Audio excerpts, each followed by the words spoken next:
Hello everybody, welcome to my 4,000 subscriber celebration. I would like to thank all of you who have supported me thus far. It means the world. And I promised that for this specific occasion I would do a Q&A, so a lot of you sent in some interesting questions and I thought I would answer a few of them on camera, so I've got it all here on my laptop. I'll start with Mr. Shaya96. I'm gonna have trouble pronouncing some of the names, and so I'm just warning you in advance, I apologize. But the question is, how and when did you get into watching film as an art form? I think that's a good one to start off with, because ever since I was a little kid, I have always been just attracted to art in any sort of form. And even though I was little, I knew something special was going on. I just didn't quite understand what it was. But I knew that I was always compelled and interested in it for whatever reason that was more than just like surface level entertainment. But I would say when I was around maybe 16, 17, that's when I really started to appreciate film critically and try to be more kind of sophisticated about it, treat it more as an art form like it is. So at that point I started trying to get my hands on all the classics. I tried to watch as many kind of famous films as I could, films that revolutionized cinema, films that were interesting, poignant for whatever reason. I just really started researching the history of cinema, and I watched documentaries on filmmakers and actors and screenwriters, tons and tons and tons of them. And I also just wanted to be more fluent in terms of the filmmaking language, so I started, researching filmmaking just in terms of its techniques, the shots, and all of that. And then I started writing about cinema as well. So all of that kind of took place when I was a teenager, and I kind of have approached all art, not just film, but any sort of art that way ever since, just because it interests me. 92 Niners Boy asks, do you feel some sort of connection to the art and sensibility of a particular historical period? If so, does it relate to your interest in film and the times we're living in now? That is a really good question. I definitely do. And for me, I've talked about this before, I think I talked about it a little bit on my last subscriber video, but I really gravitate towards the 1960s for a myriad of reasons. I mean, I know that I have expressed that I am kind of a shameless hipster, and so I definitely love the vibe and the aesthetic. I love the fashion sense. I'm very kind of influenced by the hippie style, and I do have my vinyl records. I love the music and all of that. But I also just find it a fascinating period in history, one that absolutely does tie to the world that we live in now, to answer that part of your question as well. It was just, the 50s were a period where there was a lot of repression going on, but we wanted to appear very quaint and perfect. But in the 1960s, it was the opposite. We were finally saying, no, we should question everything. We should question the system. And that was when the rise of counterculture became so important, and of course, political turmoil and all of that. And yes, it was a very chaotic, very scary time, I'm sure. I mean, obviously I was not alive for it, but at the same time, it was the rise of ideas and the rise of new concepts, new ways of thinking. I'm sure if you watch my videos regularly, you know that I'm a big advocate of the psychedelic experience, especially in terms of, as lessons and as medicines. And this was a period when all of that was becoming very prevalent, and there was Woodstock and all of that. And it's just a liberated period where philosophies started changing that I feel maybe like I understood more, that I gravitated more towards. And I just found that to be a beautiful thing amidst all the turmoil. And I think, yes, we're going through a period similar to that now, in the sense that a lot of the imagery, like, the marching and all of that, Black Lives Matter movement and all of that, is very similar to civil rights in the sense that I'm talking about just the imagery, the marching and the anger, how divided we are. All of that does remind me of the 1960s. And also, I mean, in terms of the 1960s, it reflected, all of this reflected in the art of the period. The music became far more interesting to me. Again, much more psychedelic and avant-garde, experimental, really taking chances and pushing the limits of the mind. And that's, to me, that's kind of the philosophy I live by, and certainly film, to answer that part of your question. The filmmaking, in terms of of all the decades of movies, I would say that the 1960s is by far my favorite, for the same reasons I just mentioned, because not only all kinds of filmmaking from different areas, but even Hollywood was really pushing the boundaries, and that was wonderful, wonderful, wonderful to see. And right now, yeah, it's a difficult time, but we're not going to be able to really look at the art until we have perspective. So maybe 10 years down the line, we can look back at this and see how a lot of the filmmaking and the stories and all of that really reflect the period that we're living in now. So that'll be really interesting to see. Red Shark X asks, what's my favorite pizza toppings? I have a perfect pizza in mind, and it is always my favorite pizza. I got it when I was in Italy, and it just changed the way I look at it. It's very simple, so it would just be a normal pizza. I would like maybe prosciutto on it, maybe prosciutto over pepperoni, and artichokes with mushrooms and torn basil leaves. That is my quintessential pizza. Jose Calderon asks, what kind of music are you into? Favorite bands and artists? I could go on and on and on and on and on about this one because I am a huge music advocate. I would argue actually that I'm a bigger fan of music than I am of film. At a certain point, I thought I should be a music critic instead of a film critic just because I listen to a lot more music than I watch movies. I grew up in a house, a family full of classical musicians. So from a very early age, I was just exposed to music in all kinds of ways. I grew up with classical music, obviously, so I know a lot about classical music, a lot more than the average person, I would definitely say. But that's the thing, my parents, that's pretty much what I was exposed to. I didn't really get to see much else. I never got to really listen to, some of the greats like, Bob Dylan, Rolling Stones, all of that until later on. So when I went to college, that's when I started to really kind of rebel against classical music in a sense. Not rebel, I was still listening to it, but I wanted a change. I wanted kind of to look at a different area or a different time period of music than what I was used to. So that's when I started getting really into more kind of 1960s kind of psychedelic music. So definitely The Doors was a huge influence on me during that time period, hence the tattoo on my arm that says break on through, as in break on through to the other side. But in terms of what I listen to now, there are so many great artists out there and that don't get the recognition that they deserve, a lot like filmmaking itself. There's always those great artists that are so insightful and have so much to say and are really pushing the boundaries of different genres. But we just in the mainstream, unfortunately, are not exposed to that in the top 40. So I tend to like artists, like I'm a huge fan of bands like Swans and Battles, more experimental rock and electronic music. Radiohead is probably one of my all-time favorite bands. They mean so much to me, and they have maybe throughout my adult life. I saw them at ACL last year, and it was just an extraordinary experience. They really are very sophisticated in terms of their knowledge of music and how they're able to convey a certain feeling through their music. It's almost unprecedented, and in terms of more kind of the mainstream accessible music. But I also love a lot of female artists out there. Huge FKA Twigs fan, huge. And I love Chelsea Wolfe. I like Fiona Apple, Julia Holter, PJ Harvey, Bjork. Love Nirvana, also a very influential band for me. I like more of the experimental bands like Liars. I like rap too, Young Fathers. I like Danny Brown, Killer Mike of Run the Jewels.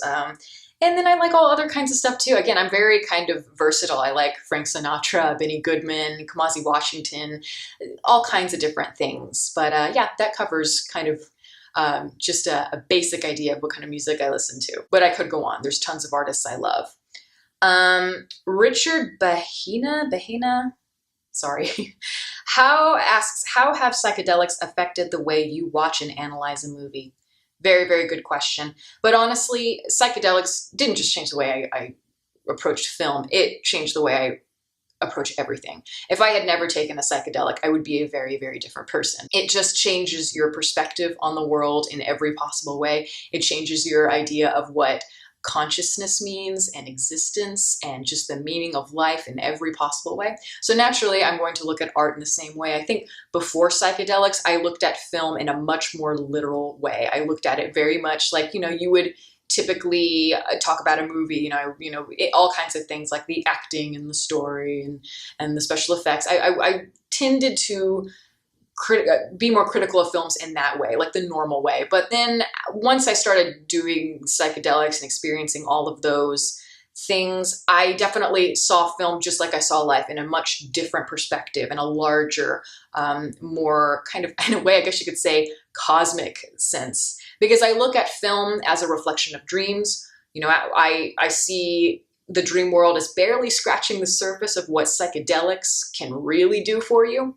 And films are the same way. So, you know, like in a dream, there's usually a story and an objective. You're the hero of your dream, and you've got different characters and symbols and images that represent your lust or your insecurity or this or that. And films are exactly the same way. So, you know, we have all of these archetypes and things, all that come together in order to say something about the world, say something about the human subconscious. And I've always approached film from that angle ever since. RP12 asks, which is the one movie that describes me? Like, this is it. If I was a movie, this would be it. It defines me and it affected me in the most personal way. Congrats on 4K. Thank you. There are a few films that I can definitely point to that speak to me, but I think if I had to name one that just kind of encompasses my whole evolution as a person, it would be Mulholland Drive, definitely in terms of, well, on a literal level, I should say. I've talked about what I think about Mulholland Drive in my review, but in terms of the Betty character, the Naomi Watts character, or Diane, depending on which part of the film we're talking about, I've always gravitated towards her and her arc because I felt very similarly. Like, you know, she came to Hollywood and had this whole kind of romantic idea of what it was to her. You know, she wanted everything to be just like it was in the movies, glamorized, romantic, blah, blah, blah. And by doing that, she created her own unhappiness by realizing that the world is not like that, that reality is much more difficult than that. And I felt the same way.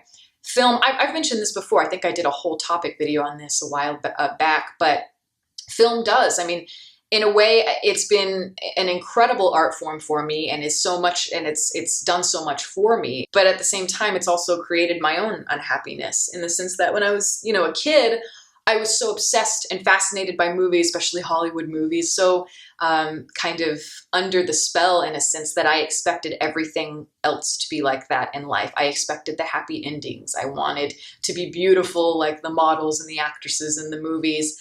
To the point where it really almost destroyed me at a certain point. And I realized little by little that life is not like that. And that's a really hard realization, and it can really affect your mind. And it certainly did for me. And I spiraled because of that, not knowing why at the time. But I think now, having the perspective on it, I totally understand where that's coming from. It was being, even though we're affected by art, we can also become entranced by it in ways that are not necessarily healthy. And I think that that's what David Lynch is saying with that film, how the romantic idea of movies is much more dangerous than we give it credit for. And I think he did it spectacularly. And that's why I've always kind of gravitated towards that movie, because it hit me in a more personal way. Vinny J asks, what movie makes you horny? Well, porn naturally makes me horny because that is the intent. But honestly, I don't really watch that many movies to get horny, but I will say, if I had to pick one that always does it for me, it's Y Tu Mamá También.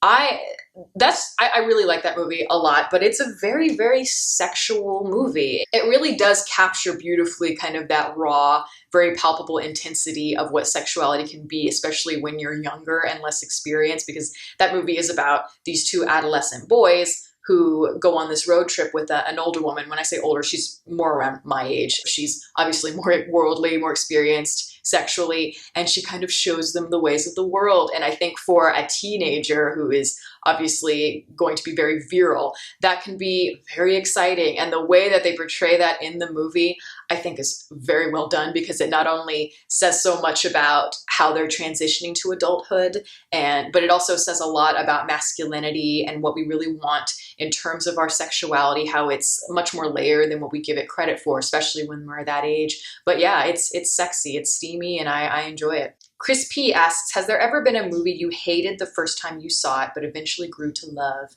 Absolutely. I honestly think that's usually, not always, but a lot of times, that is the mark of a great film, actually. Because I look at somebody like Woody Allen. He saw 2001: A Space Odyssey the first time and didn't like it, and then he saw it years later and realized, holy shit, this is a masterpiece, and it just shows that Stanley Kubrick was way ahead of me, smarter than me, which I'm sure doesn't happen very often for Woody Allen. But if I had to name one that is my big kind of glaring example, it is Lawrence of Arabia, which is not a difficult film to understand necessarily. It's just that when I saw it, I was about 16 or 17, and I thought it was the most boring movie I had ever seen. But I forced myself to get through it because it was such an iconic film. And I just said, I have to watch the whole thing. And it's almost 4 hours long. It took every ounce of me to get through it, and I hated it. But then, I mean, within the next year or two, there were little moments of the movie that kept sticking in my mind, little images, beautiful moments, usually the quieter moments, because there's some extraordinary moments in that film, little character moments and things like that that just kind of stuck out to me. And I kept thinking about them over and over again, to the point where I was like, you know what, I'm just going to watch this movie again. And I saw it again, and it was, oh, like light bulb. And all of a sudden, I realized what a masterpiece this film was. I was just too young to see it at the time, or just wasn't in the right headspace, I think. And now that film, I think it is one of the great Hollywood achievements in terms of epic film. It's extraordinary. It's sophisticated and intelligent, and one of my top 10 favorite movies of all time now. So it just goes to show you, even if you see a movie once, maybe come back to it in a few years if you didn't understand it, and you may be pleasantly surprised. Same thing with Mulholland Drive actually happened for me too. I don't know how to pronounce this one, so I'll just put it on the screen. But this person asks, why did you decide to get a tattoo? Are you sure you're not going to regret it when you're 60? Excellent question. I have several tattoos, actually. I've had them for a long time. I think I got my first one when I was like 23, 24, something like that. Tattooing is very important to me. I look at it as something very poignant and special that happens in your life. I see it almost as almost spiritual. It's like ritualistic. It's a branding in a way. And I think Johnny Depp said it best when he talked about his own tattoos. He said he sees the body as a journal, and so he kind of just marks different moments in his life. And that's how I see it. Now, not everyone sees it that way. My brother's covered in tattoos, and he's more of the school of thought that, yeah, if it looks good, if I like it aesthetically, I'll get it. Me, I like my tattoos to say something special about me and my life. So I will only get a tattoo if I've earned it. If I've gone through something that has helped me to evolve and see things in a new way that's made me stronger, then I will commemorate the occasion with that tattoo. So every tattoo that I have has a very specific story behind it, and there's a reason I got it that changed my life, either in a really good way or in a really bad way, but I became stronger for it. And I do. I think tattooing is beautiful. I will continue to get tattoos as I see fit, as other occurrences happen in my life, because, yeah, I may, when I am 60 years old, if I get to that point, of course, I think I'll be able to look back at these tattoos just like I do now. I look at them and I just remember, never forget what got you to this point. Never forget what you've been through and what has made you you. That's powerful for me. And yeah, I know there are people that say things like, oh, I don't want to get a tattoo because I don't want it to look all saggy and ugly when I'm old. And it's like, I mean, I get it. I get why you're saying that. But the thing is, you're going to look saggy and ugly when you're old. We all are. So I never really understood that personally. I mean, obviously that's your prerogative. And there are other people that say things like, oh, I don't want to get a tattoo because what if I regret it later? And I get that one maybe a little bit more, but I see tattoos as being able to, by getting a tattoo, in a way, you're confronting your own mortality and realizing that, yeah, the body is disposable, time is fleeting. So, I mean, what's the big deal? For me, I don't take the body that seriously in that sense. So I'm totally fine with getting tattoos everywhere if I want to get them. I think they are beautiful. And my last question here is CallAGuy29229. This person asks, what's your favorite review that you've posted?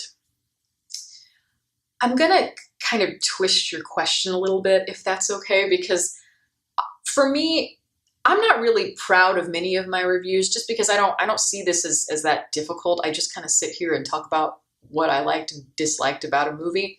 And it's not like I'm putting an extraordinary amount of effort into it. I suppose if I had to pick one or two, I'd pick the Mulholland Drive review, just because that's a very complex film and it was really hard for me to try to kind of get an overarching idea and concept of what it meant to me. in a very short video, like 10, 15 minutes. So reviews like that, or maybe like Enter the Void, I find difficult because those movies, again, are very, very complex. So I guess I'm proud of those. What I'm more proud of are the reviews, or not the reviews, but the videos I do that are more personal. So I think the one video that stands out to me as one that was very powerful and important to me on a deeper level in terms of my own growth was the Message from the Heart video. And I did that in August of 2016. That video was very, very important and a huge turning point for me, not only in my own life, but in my YouTube career in a sense, because that video got a lot of hits, much more than I was used to. And from then on, I started getting more and more. But around that point, I was going through a really, really rough time, very bad. And I was in so much pain and in such darkness. I was spiraling out of control very quickly. I was unraveling. And I had so much emotion just that wanted to burst at the surface, and I didn't know how to express it. And so I thought, well, I cannot keep doing this. If I want to keep living, I have to be better. I have to find a way to get better. And my first step was in admitting to people that I had a problem and that I promised I would do something about it. So I went on YouTube, and again, I don't know if I would do something like that now, but again, I had so much emotion built up in me. I had to get it out somewhere, and YouTube has always been a great outlet for me. So I thought, why not do it here? I hadn't done many personal videos up to that point at all. That was definitely my first one, and it was very raw, and it was so vulnerable. I mean, I looked terrible because I had been crying so much for days and days before. And, the background, I had my bed was unmade and there was shit everywhere. But it all kind of contributed to how I was feeling, and I wouldn't change any of it. And it was very, as I said, powerful because it was therapeutic. I was helping myself by saying all these things, but I was also hoping that finally I can express my sadness where it's not just me being sad for the sake of being sad, that maybe I can help other people who feel the same way. I've always felt that we always try to be so perfect in society and try not to show weakness, but I think it's so important to show weakness because so many people will feel less alone and we're all in this together. And the amount of support and love and the amazing stories I heard from people was so, to this day, it was so moving to hear how many people were hurting and how many people cared, and that we could all kind of be there for each other. It was a very powerful experience. So that's why that video will probably always stick out to me as one of my favorites. It's definitely my favorite as of now. But yeah, I think that's a good question to close on. I hope you enjoyed the Q&A, and I hope to do a lot more videos in the future. If you'd like to follow me on Twitter, the link is below. You can also like my Facebook page and the link below that. You can watch more videos here, and you can subscribe if you want to. Again, thank you all. Catch you next time.